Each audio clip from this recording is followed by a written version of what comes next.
It's chaos, isn't it? Nobody really has any clue what's going on, and it's not helped by very mixed messages coming out of government as well at the moment. So we have this idea that we will be introducing a 14-day quarantine for people coming into the UK, but we haven't introduced it yet.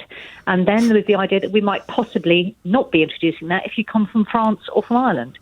But then again, that's now come back, and the government has said that they're just having discussions. They haven't definitely said that's going to happen. And then on top of that, the EU have come out and said you can't just have agreements between individual European countries. It has to be Europe-wide. What do you understand to be the situation? Let's talk about the ferries. Let's talk about Dover.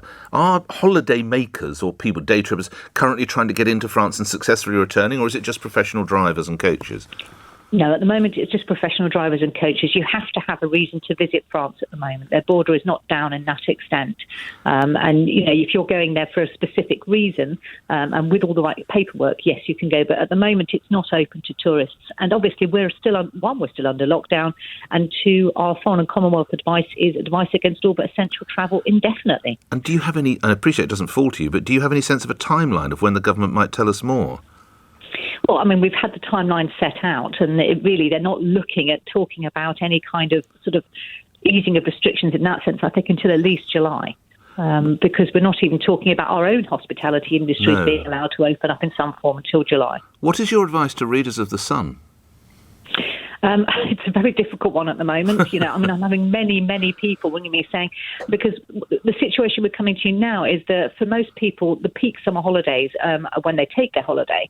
And 8 weeks before, which is around now, is when you start to have to pay the final balance on anything that you've put down. And the main question I'm getting asked at the moment should I pay the final balance? And what are you saying?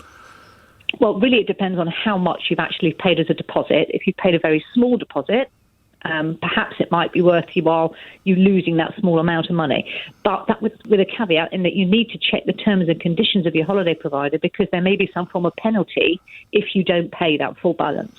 So you really need to check on an individual basis. But if you have paid a large deposit and only have a small amount left to pay, it's probably worth paying that small amount, because then you'll get the protection. If it's a package holiday, you'll get the protection from ATOL.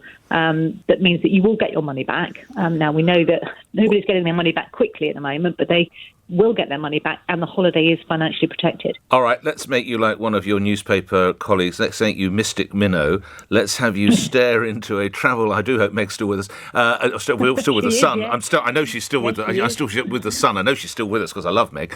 She's still on the Sun. I trust. Is she Mystic Minot? She is. Yes, right. Mystic Minot. Right. Stare into your travel crystal ball. What do you think will happen this summer? Will people get to Europe at least? If I'm honest, I don't think European holidays are going to start up anytime soon. There's no consensus within Europe yet as to when people are going to be easing lockdowns or opening their borders. I don't think it will be the summer. I think even a month ago, I would have called sort of September, October time as the earliest we would start to get back into Europe. And I'm doubtful about that even now.